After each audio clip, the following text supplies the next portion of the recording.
Welcome to Talking Giants, Boys and Girls, presented by John Boy Media. I'm your host, Bobby Skinner, here with my co-host, Justin Panic.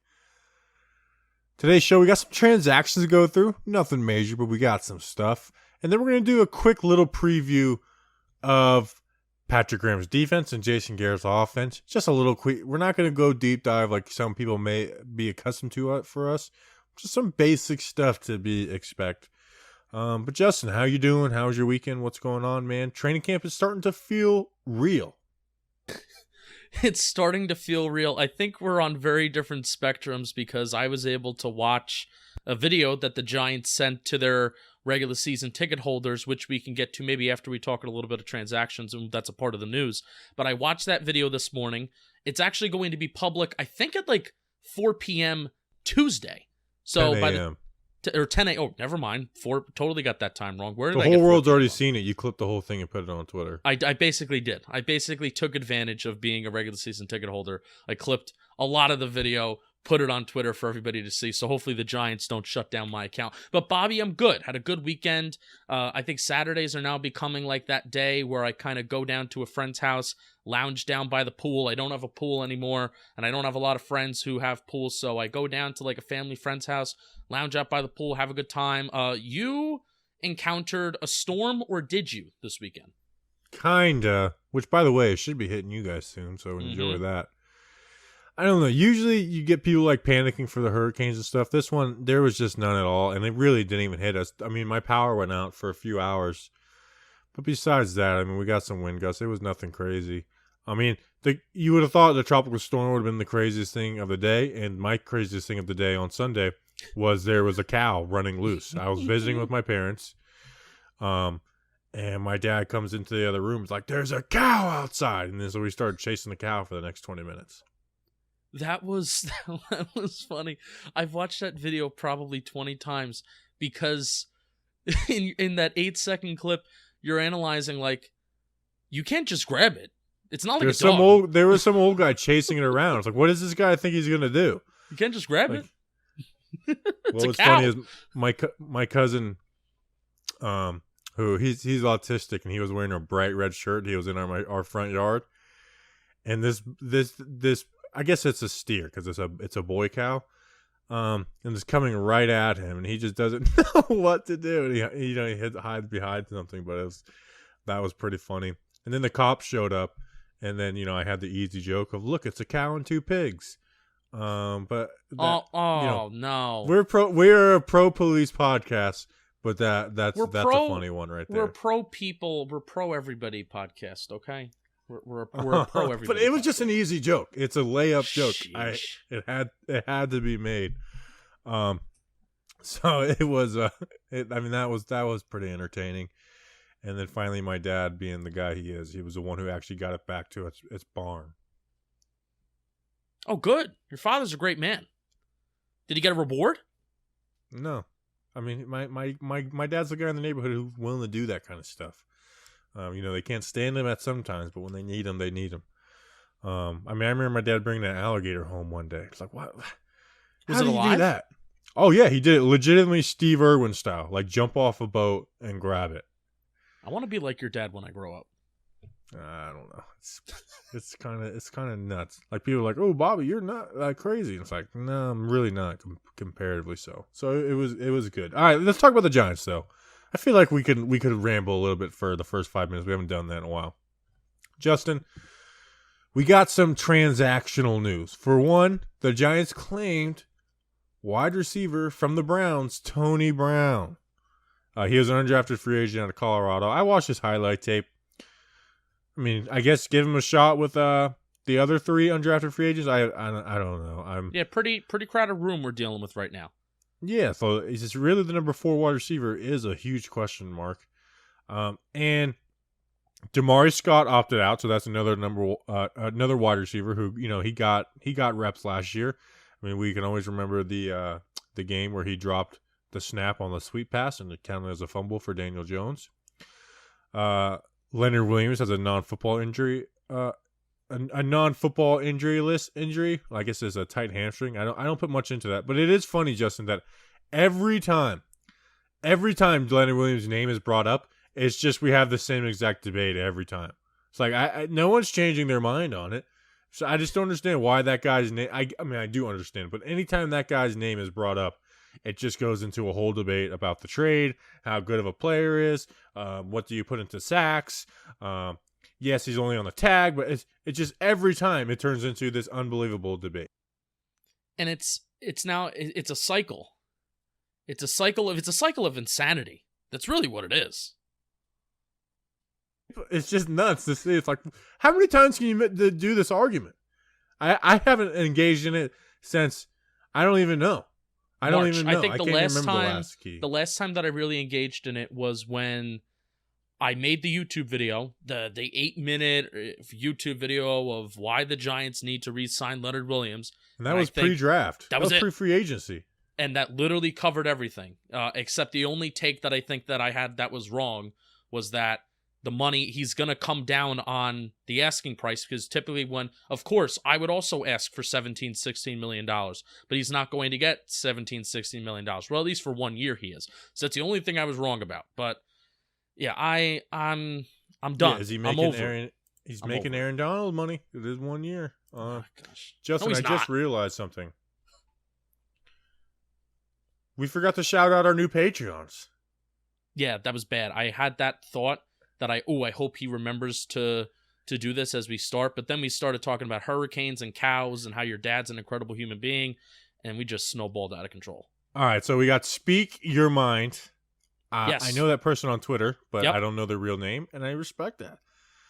We got Sean Sever, who, when he finds out we didn't shout him out, he's going to sever off one of my arms. Our heads. Oh. Yep. Noah Hoffman. We got Chrissy Schmidt, whoever that lady is. Chrissy Schmidt? That's my mother. I'll shout her out. My mom does not. Me and you are different in that way, where it's like you share this with everybody, you tell everyone. Where me, it's like I don't talk about Talking Giants or anything to anybody. Like basically only my brother, and that's just because he listens to Talking Sports. He doesn't listen to Talking Giants. Oh, well, he's not a Giants fan. That's why. No. No. He's a Washington Washington football team fan. The Washington Football Club. That's because we were big NASCAR fans before football fans, and he was Tony Stewart, Joe Gibbs, made the connection. Oh, okay. I thought he also maybe could have been a Dale Jr. fan. Dale Jr. is a big Washington Football Club fan. But and then Sean O'Connell. It's also different. So thank you to our patrons. $2 a month. You get a lot of cool access, behind the scenes things. You get to see us as we record podcasts. You get access to like early blogs, a lot of fun stuff. Thank you to our patrons. It's really big support. But Bobby, one of the main differences I think between you and I is also because I'm just young. So I think I'll get over this by the time, I think there's only a 5-year age gap between you and I, but I'll get over this as I get older. But this is still new to me. I'm like, whoa, I'm 22 and I feel like I'm doing all these things and they're very cool. So I want to share them with people. And I think that's where we're different in that regard, where I feel the need because we're both passionate about this, but I just like to share it with people. We're at 28. It's like, yeah, I do a podcast and like you get paid to do that? Wow. I saw a recent tweet, probably a while back, that the new Let's Start a Bar, like it used to be Let's Start a Bar in the 90s. Now it's Let's Start a Podcast with like teenagers and kids. What is a group of 2 or more white guys called? A podcast. My favorite is like, we're going to talk about sports, but we're going to talk about a little bit of everything, just kind of relax. That's a description for about like every sports podcast ever. So I did see also a tweet from a woman. This is important to preface that she said that a podcast is just an excuse for grown men to get together to talk for an hour. I like it. Which I'm like, I'm down. Yeah. Yeah, we need our excuses. All right, so let's get back into it. Roster moves. So cut. And I actually want to talk about this. So we cut 8 players. Dana Levine, the defensive end out of Temple. Oluwole Batiku, another defensive end out of Illinois. George Aston, the fullback out of Pitt. He was a second-year guy. I know I wasn't like banging the table for George Aston, but I did want him to compete with Elijah Penny for the fullback role because I do want a true, genuine fullback and not a converted tailback. Our favorite QB, Case Cook us, flip us, and then cook us. He was never going to get a shot. We already had 4 QBs. And then Shaq Taylor, who we signed 2 days ago. He's gone. Rashawn Golden, Chris Peace, a Virginia guy. So, Justin, I always bragged about how many New York Giants had sacked Daniel Jones, Dane Levine, and Chris Peace. Both gone. And then this one, it's another one where it's like, I don't like this guy as a football player, but I will miss him because I made a lot of jokes about him. Goodbye, John Hilliman. Yeah, goodbye, John Hilliman. In a way, I feel good because I felt bad every time you made a John Hilliman joke since I went to high school with him. So St. Peter's Prep for life. I hope you do. You're going to be great, John. Whatever you do, you're going to be great. You're going to land on your feet. I'm just happy Dominique Ross isn't cut. Whenever I see a list of guys getting cut, as long as Dominique Ross is not on that list, my heart is happy. Yeah, I actually do like. I know we talk about this and it is a business, but I do feel bad because like you see Hillman, like he's friends with Darius Slayton, he's friends with guys on the team, and now he's just cut, and like that is life. You move on, but you don't expect to like. It's not like you get fired from other jobs. It's like you probably saw it coming. You were stealing, a little bit off the top from this, or you weren't working hard. Whereas this is just like you're just not talented enough. So that just sucks. It is what it is. And you at least thought that you would have the opportunity to work and show it heading into this year, and instead it's just like, no. You don't even get the chance to show it. This whole off season to do this, and you don't even get like the daily stipend money from camp. No.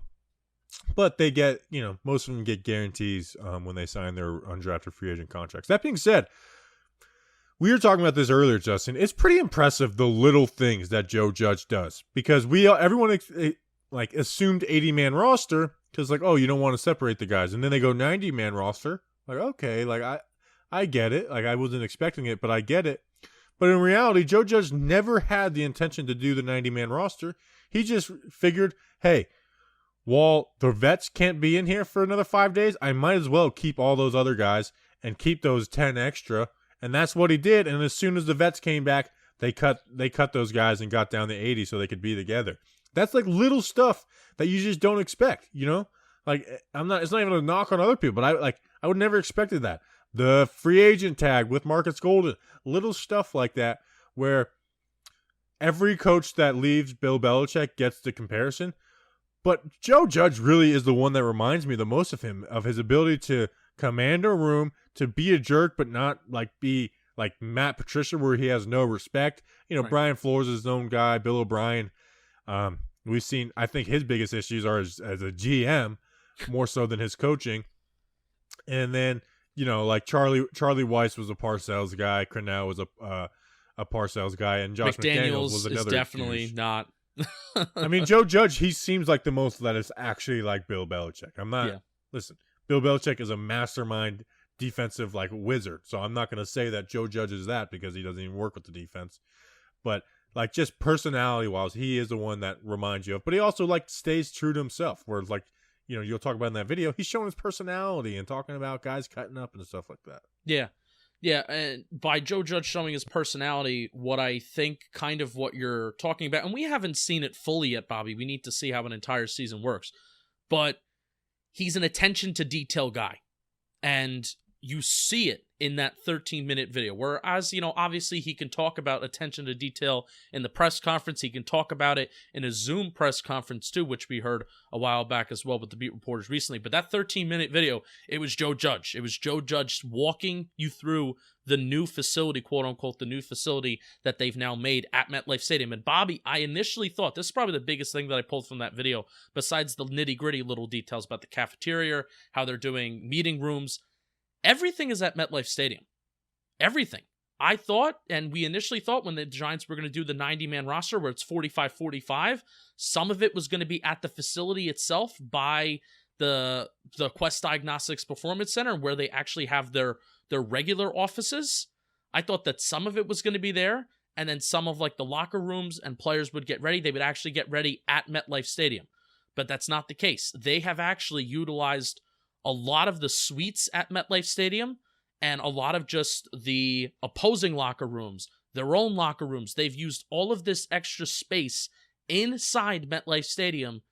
That is now their new facility. I don't even know how much they're even going back to that old facility in that building, but what they're doing is they're shuttling the players from MetLife Stadium to the practice field back in parking lot K, which is a very far walk, which I will tell you what, Bobby, as a regular season ticket holder, I now want to be shuttled to and from parking lot K, because that is a heinous, terrible walk. And I wanted those coaches, it would be good conditioning. It would be either a good warm-up or it would be a good cool-down to take that walk from MetLife Stadium to parking lot K into the practice field. But neither here nor there. That's my own personal quarrel with the Giants.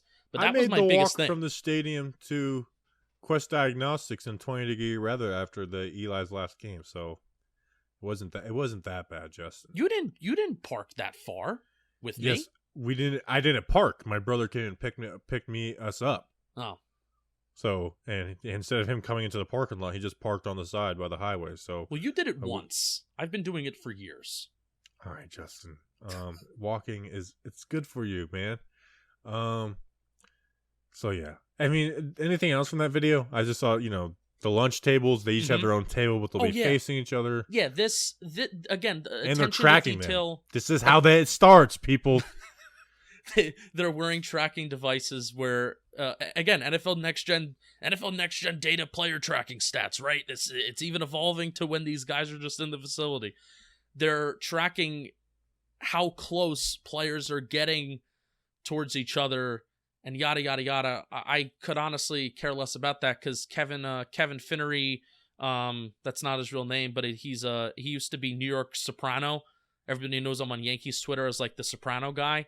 And he commented on Talking Giants. It's like, why are they like caring about all this distancing in the cafeteria and player tracking stuff when they're tackling each other on the field anyway? So it's all lip service. But anyway, back to that point about the actual cafeteria itself and talking about the attention to detail that Joe Judge gives literally to everything. And we got to see it. It's not just, that's not lip service. Joe Judge was walking us through in that video about, look, we have designed our cafeteria, which is now in MetLife Stadium. They've kind of transformed one of the suites, and we've designed the tables, a group of 5 socially distant groups of like little mini tables for everybody to be facing towards each other so you can get that socialization with the players and the coaches and the camaraderie that you would usually get in a regular training camp setup. And it's like, again, like the level of detail that has to go into what this summer is to try and get the status quo of what normally is. Unreal. If anything, that video gave me more anxiety than anything, but I know, it's ridiculous. It's ridiculous. It's like, this is crazy just to like go and meet. I will say Joe Judge is a good tour guide. I mean, yes. Better than any tour guide I've ever had. Yeah. He prepared 2 days for that YouTube video itself. So there you go. My man is attention to detail. Figure it out. Did we have any other news before we hit this Graham Garrett stuff? Are you slamming your head against the wall for any undrafted free agent that was cut? I know the guy from Temple, some people were surprised at, but anybody in particular you wanna touch on? Be like, I don't know about this guy. I don't know if they should have done it. I would say Levine was probably the best one, but he didn't wow me. I remember we talked. Basically, he just gets off the line quick. Yeah. And if you follow him on Twitter, he's not the smartest guy either. Wow. To be completely honest, you guys know us. We got to be like, we follow these guys. We figure them out. He just wasn't all that bright, honestly. Like, he was mad. He was mad that he didn't get a Madden rating, but then he's like, y'all probably disrespect me and give me a 68 anyway. It's like, dude, you're an undrafted free agent. You should be honored to get a 68 in Madden. Yeah. Especially with the way they do the ratings. Fix Nick Gates' rating, Madden. Oh, that's it. That's the news we just missed. Nick Gates signed his freaking extension. Yeah, I was going to tell you as soon as you were done talking about the undrafted free agents. I know also you were I can't believe we forgot about that, because I know I was going to tell you. I did remember. I did not forget. I forgot for a little while, but then I remembered. But you were also mad about not mad, but you were like, I wanted to see some more fullback competition with Elijah Penny. But anyway, he's gone. Doesn't matter. Nick Gates was extended. I can't believe we forgot the Nick Gates stuff. We should almost put this at the beginning of the show. It's okay. Nick Gates is a starter. I'm legitimately bothered that we didn't do that. Nick Gates is a starter. I went and watched some more film of him, Justin. I'm tempted to throw him at right tackle. because boy. he was really good there. He was really good there. Now the Giants know where they're going to play him. They know whether he's going to play center or right tackle. So I'm not banging my head over that because they know where they're going to play him, and I'm fine wherever they play him. My whole thing was he better be starting week 1, whether it's at center or at right tackle, and he will be. But man, the kid's good, dude. He doesn't make any mental mistakes. I'm glad they extended him, got him on this good deal. What is it? It's 2 years, $6 million, with can be up to as much as $10 million. Hopefully he does make that $10 million because that means he's been playing and playing well. Right tackle, he played really well in his games at right tackle. The thing with center, though, is that is his best position to be successful long term, where we drafted Matt Parrott. Now, I'm not going to not play him at right tackle because of Matt Parrott, because I'm not, you play good players where they can play. But I think center is the best spot for him. Hey, man, this is where you're going to be for the next 10 years. I think Dan Duggan was answering some replies to his tweets today, and he don't know if this is from what he's heard or don't know if this is just something that he feels, which regardless of which one it is, I will trust him since we stand for Dan Duggan. Dan Duggan did say that center may be a spot that maybe he's leaning towards right now.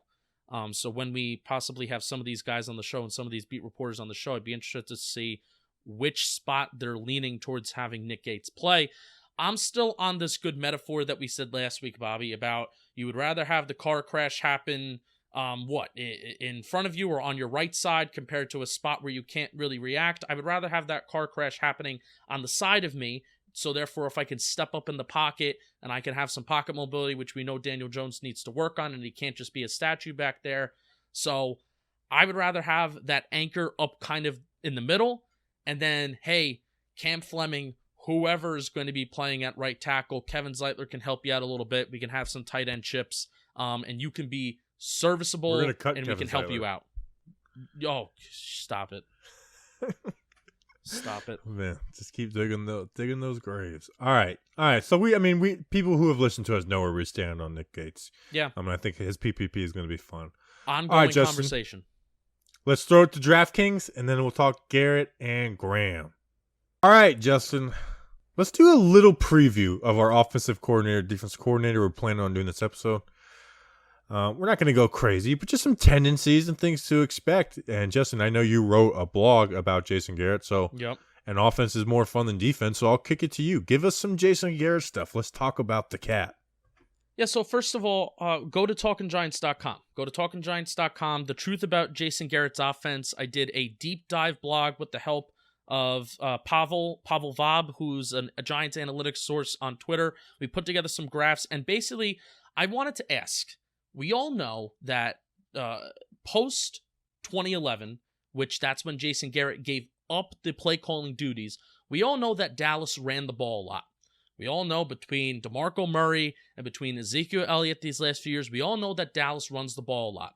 But I knew and I figured that when Jason Garrett was as a play caller, which I think is important, Bobby, I think the scheme has been very similar since Jason Garrett walked in the door and now Jason Garrett has walked out of the door. I think the scheme has been very similar, but the play calling tendencies is what I really wanted to get at, and it's what we're going to get at right now. So that's the whole premise of that blog. So go to TalkingGiants.com, and basically what I found and what I really looked at was rush rate versus efficiency on first down, rush rate versus efficiency on second and long. And what I found is that his pass rate and that rush rate, when he was the primary play caller, let's start with first down first. His offenses rushed the 7th least by percentage on first down, despite being the 7th most efficient. So a lot of people have this mindset that Jason Garrett is going to bring a hashtag establish the run mentality to a Giants where that rush rate is going to be tremendously, tremendously high. Bobby, at the end of the day, I hope the Giants' rush rate is high because that means we're ahead in games and we're not throwing constantly. I hope that we're running the ball a lot, but also I like to look at situational analysis of, hey, what are the Giants doing on first and long? What are the Giants doing on second and long, third and short? Third and short, you want to be running the ball. That's the downs that you want to be running, really. So let's jump to second down. But that's good for first down that Jason Garrett, he's throwing the ball, he's aggressive on first down, he's trying to get those yards. Giants were very bad in 2019 in their yards per average in terms of throwing the ball on first down. It was 5.7 yards per attempt. That's putrid. Let's jump to second down for Jason Garrett. While he was the play caller, 2007 to 2011, their rush rate was 8th least on second downs, greater than or equal to 7 yards. These numbers, they encourage me a lot, not just because of the low rush rate, but because let's talk about the efficiency. Very, very efficient on first down and second down rushing the ball. Bobby, that's where I'm going to be looking this year about this Giants team. I'm not necessarily just looking for, hey, does Daniel Jones throw for 350 yards? Is Saquon Barkley rushing for 150 yards? I'm looking for efficiency. Is this offense efficient? I'm not just looking at volume. And Jason Garrett, you can say a lot of things about his offense, especially from those years of 2007 to 11. They were efficient, if not that. So basically, you could check out the rest of the blog for a lot of other stats, a lot of other metrics, a lot of other measurements. Jason Garrett ran an efficient offense for the time that he was a primary play caller. It was ahead of his time. He was throwing the ball at a very high rate. He was efficient while he was rushing the ball. He was operating out of the shotgun a ton and a decent amount. It was actually top 10, top 7 in the National Football League when he was operating out of the shotgun. Daniel Jones is much better operating out of the shotgun than he was under center, and there's data to back that up from last year as well. Yeah, so gone. I'm kind of over this perception, Bobby, that we can have 12 personnel in the shotgun, but I'm kind of like over this perception that I want to be running shotgun under center a lot, and I want to be having rushing formations under center. It also seems that Saquon Barkley is better rushing out of the shotgun too, compared to under center, because you're not as likely to see those big boxes, those 7-8 man boxes when you're operating out of the shotgun. It's not as likely. So it seems that the roles are there for everybody. Evan Engram, Caden Smith, can they operate as the Jason Witten and utilize that Y option? Can Darius Slayton be kind of like a Des Bryant and extend the field? Can Golden Tate be that yak guy that kind of fits in any kind of offense? Sure. And can Sterling Shepard be a Cole Beasley that's a high catch percentage guy and he's a security blanket? And obviously the comparisons between Barkley and the good running backs that have been there in Dallas, that's there. It's all there. It's all fair. So the formula is there. It's just how's the execution going to look. I'm excited looking at Jason Garrett's tendencies as a play caller. It makes me excited to see what he can do and how he's learned and how he's progressed this system. Yeah, man, you look at Dallas, and especially last year, and you're just like, how did they not win the division, Like, Dak had like an all-time year passing-wise. I think they were like 5th in rushing, and they were like top 4 efficiency-wise in rushing. And it's like, just how do they not put it all together? So this is not necessarily Jason Garrett related, but I want to ask you. So analytics says to throw more on first down, and that's something with analytics where I'm all in on that. You should throw more on first down. But like with a guy like Saquon, Zeke, like do you give like an extra 2-3 times to those guys on first down? Or what do you think about that? Well, everything is balance, right? Everything is balanced. You should not be throwing every single time on first down. You shouldn't be rushing the ball every single time on first down. But really, Bobby, it's situational analysis. In the first quarter, I want to be throwing the ball, I want to be aggressive, and I want to get up front. And it's also game plan, too. If you're going up against a tremendously tough passing defense, then you know what? Saquon Barkley should be getting an extra few carries on first down and second down, et cetera, et cetera, et cetera. But it's also very situational for me, where I am loving being aggressive in the first quarter because I'm looking at the data from other teams as well, being very aggressive in the first quarter because I've also seen how teams are very conservative in the first quarter. They're trying to establish the run, and then it's not really working that well for them, so they're much more aggressive in the second quarter in terms of their pass rates are much higher. There's also, you have teams that are starting to play from behind as well, like the Giants. So, yes, are there exceptions for guys like Ezekiel Elliott and Saquon Barkley? Yes, I would be giving them 1 or 2 extra carries in the first quarter compared to if I had a Wayne Gallman or a Jonathan Hillman. But situationally, and having that context, first quarter, the game is close. We need to have an emphasis this year for this Giants team. Jason Garrett needs to have this extra emphasis, and this may be a no shit Sherlock kind of statement, Bobby, but we need to get the lead early in games. That's what this Giants team is built. They're built off of getting lead early in games. Their secondary, it's probably one of the strongest parts of their team. You hope. We've invested a lot of time in that secondary on defense. So we should be able to defend the pass. But also, Saquon Barkley, is he not the best weapon on this football team? So feeding him in quarters 2 through 4, that should be Jason Garrett's main priority in 2020, to get off to these early leads, not establish the run, but get Daniel Jones going efficiency-wise early in games, so then Saquon Barkley can pound the rock in the second half, quarters 2 through 4. Yeah, and this may be more of a Dak Prescott thing, but the Cowboys, I have noticed so much more that if they get the lead first quarter, they're good. But when they're playing from behind in the game, that's when they seem to struggle. And I think that might be more indicative of Dak Prescott than anything, but that's just something I've noticed with Dallas the last couple of years. Daniel Jones has experience. If there's anything that you could say that's good from his rookie year in terms of the adversity that he went through, Daniel Jones has the experience from playing in behind in games, because 75% of the games, besides maybe the 2 games that we played against Washington, 75% of the games he was playing from behind, especially that triumphant effort that he gave during the Jets game, where he really tried to will this team with an injured Saquon Barkley, who only had 1 rushing yard that game. We were missing Nate Solder on the left side. I think we were missing Mike Remmers in that game as well. We were missing Halapio too. Pulley was horrible that game. Oh my gosh, yes. So Daniel Jones has the experience from playing from behind. So I'm not worried if Daniel Jones has to have the ball in his hands and we're telling the kid to go. But I think Daniel Jones is going to be the best version of himself, and Jason Garrett's offense is the best version of itself when we have the lead, when the passing game is efficient, and then when Saquon Barkley can do what he has to do and pound the rock. Right. Yeah, and then so I guess from my point of view, the Air Coryell, this isn't me breaking any news. Most people know how it works, but it's a lot of vertical stuff, and people thought like, well, with Tate and Shep, can you be like these vertical guys? You can use Ingram. It doesn't mean you have to be vertical on the outside. Now, I think Slayton, it's a great role for him, and I think Slayton's going to get a lot of deep shots this year, like he did last year. That seemed to be like the Jones, like, hey, I got 1-on-1. I'm giving giving my guy a chance, and they really seem to have good chemistry doing that. Even go back to the preseason, so I think you're going to get a lot of that. And if you don't, there's going to be stuff underneath. If they're playing too high. So I think it's going to be like really well for Jones. And the thing with Jones is like, hey man, when it's not there, you got to come back down low quick. That's Jason Garrett has to be pounding that, and Jerry Struplinski has to be pounding that in his head. Like, man, if they don't show that it's going to be there, you got to come down quick. And that's where you talk about the Y stick a ton with Evan Ingram, Caden Smith, that look there, second progression, and then you just got to trust that those guys are going to be in the right place after that. Then that's where it could be a big year for the tight ends. Yeah, so it's going to be a lot of mental stuff, because all offseason, Bobby, we've been talking about Air Coryell, meaning extending the field, looking down the field. And this is one of the things that absolutely shocked me when I was compiling data on Jason Garrett's offense while he was the primary play caller.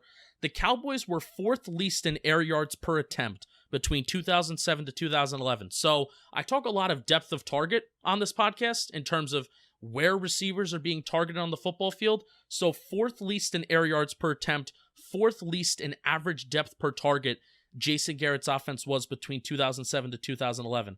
Now, again, it's a balance between, are you being Eli Manning and dump off City, or are you being Drew Brees, where this is designed, and you are designed to have the quick, intermediate, short passing game. So I was actually kind of surprised, but also not surprised. I guess my eye test was thinking, oh, Air Coryell, you're going to expand the field, but then you see the data and you're like, okay, that makes sense, because then you remember the Cole Beasley types. Jason Witten, what he would do is he would live off of that Y option, like we said, Bobby, where that wouldn't be very deep down the field. We're not talking about 15 yards down the field where you're targeting guys. Jason Witten is running those routes maybe somewhere between 6 to 12 yards down the field. That's not a very big depth of target. Yeah, and with the vertical stuff, doesn't mean you're throwing vertical a ton. It just means you're running vertical routes, which stretches the field. So, now with the run game, they ran a lot of zone stuff. I think a part of that is how good the Dallas offensive line was, that you could run a bunch of zone stuff. I don't know. But I really do hope that Jason Garrett steals some stuff from Kyle Shanahan and Cliff Kingsbury in Arizona, where it's a lot more pulling and trapping and stuff. And I'm a big believer, just steal plays, steal stuff from other offensive coordinators. If you're an offensive coordinator and you're not watching film of every offense in the NFL in the offseason and stealing stuff from it, then I don't think you're a good offensive coordinator. So hopefully Garrett, now that he doesn't have that head coach role, can go and do that. And we play some more of that trapping stuff because, this offensive line's improved, but it's not the Dallas offensive line where they could just show up and be better than everybody else. Right. So you got to take advantage of that kind of stuff. And those trap stuff, like, it helps weaker offensive lines be more effective in the run game when teams stack boxes and you still want to run it a little bit. Obviously Jones needs to check out of it, but sometimes you just want to run the ball. When you pull a couple of guys, that's how you can still get an advantage when you have, maybe one extra guy in the box or something. So hopefully he steals some of that crap. All right, Bobby, I kind of guess I gave my thoughts on Jason Garrett. Overall, I'm feeling great about how when he was a play caller, I'm feeling great about how analytically advanced he was. Now, I don't exactly know how to fully intake when I look at data from when he was not the play caller. When I look at data from maybe Scott Linehan, Kellen Moore, Bill Callahan, I love that 2014 season. I've said up before on this podcast where that 2014 season where they went 12-4 and Tony Romo threw the ball. It was the least amount that he threw the ball when he started 16 games. Tony Romo, that was the least amount that he threw the ball in all of his career. But DeMarco Murray absolutely went off this year, but Romo was extremely efficient, and that's why he was an MVP candidate, even though he didn't throw the ball a lot. So, there's multiple ways to have a successful football team. Breaking news, Bobby. You could be the Kansas City Chiefs, where you're throwing the ball a lot and you're throwing the ball a ton, or you could be the Baltimore Ravens and the San Francisco 49ers, where you're running the ball. And Dallas has had football teams with Jason Garrett as offensive coordinator and head coach, where they've had both of those teams. It just turned out that while Garrett was the coordinator, you didn't really have, a lot of the time, you didn't really have that rush rate very, very high, especially on first down, especially on second down. So, Bobby, how are you feeling about Jason Garrett as a whole? Because I'm feeling good, especially when I look at the data and I see that he's advanced in some regards. Yeah, because anytime he's been an offensive coordinator, he's had successful offenses, and everyone speaks ravingly about him. No, he wasn't a good head coach. I mean, I don't think even close to a good head coach. I know he's went through a lot of stuff, but he had a lot of talent, and they didn't win games. And maybe you could put that on Tony Romo being injured a ton, and then Dak Prescott, some of his deficiencies. But I feel good. I definitely feel more I feel more confident in Garrett to be good than I do Graham. Where Graham is like, we'll see. There's some stuff I like, but we'll see, because we didn't see anything good in Miami. And that's because, a big part of that is Miami had nobody on defense. But let me rewind. What's funny when you said it's different teams do different things. I just remember the Super Bowl when it was it was a battle of run the ball versus pass every play.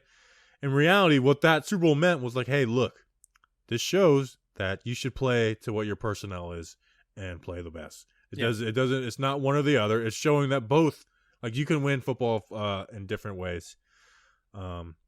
And I love people the Chiefs are just the most pass-happy offense. It's yeah, because they got Patrick Mahomes. Yeah. I would be doing that too if I was, put Patrick Mahomes on the Titans, and I bet you they're not running the ball as much. So this is my whole point with this offseason, especially post-NFL draft, and I think you would agree with this. The Giants, personnel-wise, I'm not talking about talent-wise. I'm talking about personnel-wise and who they have on their football team. They are much closer to trying to be like a Tennessee Titans and San Francisco 49ers, not really Baltimore Ravens because they have a very run-heavy quarterback, but they're more closer to being like the Titans and 49ers than they are to the Kansas City Chiefs. Yeah, I would say they're about as close to in the middle of it than most teams, though, because you obviously have Saquon, who is a top 3 running back in the NFL, and then you got Jones, who you trust with some weapons. I mean, I think we're going to be a very balanced offense. I really do. I really think we're going to be balanced. Obviously, if we're down 21 points in the first quarter, then the balance goes away. But I think we're going to be a pretty balanced offense. Yeah. All right, let's talk about Graham. I don't want to go too crazy on him, but just some interesting stats and some stuff I noticed from him, Justin. I guess we go through it. It's no secret that my man loves man coverage, and so do I. But he plays it a ton. I can't believe he played that much man coverage with that Miami Dolphins talent. Now, maybe he just thought it as hey, I can't trust these guys to do their zone stuff. I'm just going to have them line up and play man. If they get beat, they get beat. But They played press man 481 times, which was 5th most in the NFL. Man coverage 50% of the time. I mean, that's tops of the league right there. Cover 0, which means you're blitzing either 6 or 7 guys, and so basically you're rushing as many guys as they don't have receivers. So if they have 5 receivers, you're blitzing 6. If they have 4 guys going out, you're blitzing 7. He did that 28 times, which is 7th most in the NFL. Justin, he blitzed on 3rd down 41% of the time. And I'll come back to why I like that stat the most, which was 2nd most in the NFL. He blitzed the 12th most in the NFL at 32%. Justin, out of those stats that I like the most, you look at blitz 12th most in the NFL, and you're like, oh, he doesn't blitz that much. The thing I pounded on the table for last year with James Betcher was like, hey, I don't need you to blitz 50% of the time, dude. But on 3rd down, we cannot play back in the zone coverage and let teams just pick apart because we don't have the pass rushers to do that. And we saw that happen over and over again. I remember the Jets game. I got so frustrated with people defending James Betcher that I went and broke it down. Like, here's on 3rd down when they blitz and Sam Darnold was 1 for 6 with like no interceptions. And here's when they didn't blitz and he was 6 for 7 for like 120 yards and a touchdown. And it just made the difference. And basically, it's don't let a QB sit back there and just make the easy throw. And that's what happened. And so when you blitz, yes, you are trusting guys and, some Giants corners who might not be that good in man coverage, but you're forcing that QB to make a quick decision. So if it's a 10-yard outbreaking route, you might be there by the time he throws it. And it doesn't even matter if your guy's coverage because he's throwing a bad throw or he's not able to throw it where he wants to. So that's what I like the most out of those stats is the fact that he blitzes on 3rd down. I'm not asking for Wink Martindale blitzing 52% of the time, but on 3rd down passing situations, I need to see some blitzes out of you, and Patrick Graham showed that, and that's probably the thing I like the most about him. Yeah, I guess this is Bobby's point. We're okay with Carson Wentz making a pretty darn good throw on a 3rd down if it's over the top on Corey Ballentine and pressure is in Carson Wentz's face. We're not okay with Carson Wentz making a pretty good throw on 3rd down over Corey Ballentine when there's no pressure in Carson Wentz's face or not even an attempt to get pressure in Carson Wentz's face. I think that's kind of like your overall point there, Bobby. Yeah, because good QBs will figure out your zone. I mean, Tom Brady made a career out of it. And I'll just be like, hey, there's always going to be holes in zone. You know what I'm saying? Yep. And teams did that. It wasn't even just like good teams. Bad teams did that against us all year long. And especially Betcher. And the fact that he plays press man, I like too. Because Betcher, even when he played man, he'd be playing it'd be 3rd and 8, and he'd have guys playing 9 yards off the ball. And it's like, man, you're just making it way too easy for these guys on 3rd down. Where it's like I can make these decisions on 3rd down if I was playing QB. 4th and 1, 4th and 2. They would be playing 9 yards off the line of scrimmage. And it's like that's a walk in the park. You're giving them the 1st down. Yeah, I mean, I would get furious at that stuff when I would go back and look at it. So I like that stuff. The blitzing is a pretty good rate. Not crazy, but I wouldn't expect him to go crazy with that. But again, situational. What we're trying to do again at Talking Giants, and this is what I'm trying to do as a fan. This is what I'm going to be trying to do different from everybody else throughout the entire season. I want to be looking at things from a situational lens, not just being like, oh, the blitz percentage was this amount, blah, blah, blah, blah, blah. Because obviously, let's just say this, Bobby, you can argue that blitz percentages can be inflated with losing teams because if they're behind in football games, then the opposing offense, they're running the ball. So if the rush is very predictable, then you're more likely to blitz guys anyway. So we're trying to think of football in a nuanced way, and we like that on 3rd downs, the blitz percentage was as high as it was. It was 2nd highest in the National Football League. That makes you and I feel pretty darn good. Right. Now, the bad thing about running that much man coverage, Justin, now this actually isn't the worst thing in the world, but guys can get beat. You know what I'm saying? And with our outside James Bradbury, we got guys that may be very vulnerable to getting beat. They had the most. Now, this isn't necessarily like they got beat like this. It just means QBs were throwing it like this. They had the most average intended air yards against them. Oh. Now, that doesn't mean those passes were completed, but they had the most, like teams were throwing further down the field against the Miami Dolphins more than any team. Part of that's talent. Part of that is the man coverage stuff. Wish they would have kept making Fitzpatrick around. Pro Football Reference. Oh, nice. That's How nice. about that? That's Analytics. it's a depth of target. That's exactly what I was talking about with Jason Garrett. So that's interesting because the Giants were very susceptible last year. Danny King actually just put a deep dive blog out on Monday about what went wrong in the 2019 Giants season, and Giants were one of the teams that were most susceptible to, and you don't really need analytics to tell you. This is what the eye test tells you, that in terms of explosive plays, 30 yards downfield, and then I think the stat that Sharp Football Analysis puts out is 16 plus yards. They count those as explosive plays. 16 plus yards down the field, the Giants were one of the most susceptible teams in the NFL to that. So, I didn't know that. That's going to be something that's thrown in the wrinkle here about Patrick Graham. Bobby, my biggest concern about Patrick Graham's defense, and this goes right to the you're mouthing analytics to the microphone, and I'm an enjoying analytics it. guy. Y'all didn't know about that about me. That was sneaky. I'm very impressed. My biggest concern in it very much goes to being susceptible in man coverage and allowing deep plays down the field is single high safety. Last year, a pro's pro in Antoine Bethea. I don't necessarily think it was the athleticism and that he was old why he struggled at single high free safety, but it was that because was a big part of it. Well, I also thought it was like the mental things, the mental part of the game of playing single high free safety. It's a very, very difficult thing to do. I think it's one of the toughest things to do. It's one of the toughest positions to play on a defense and in the game of football in general.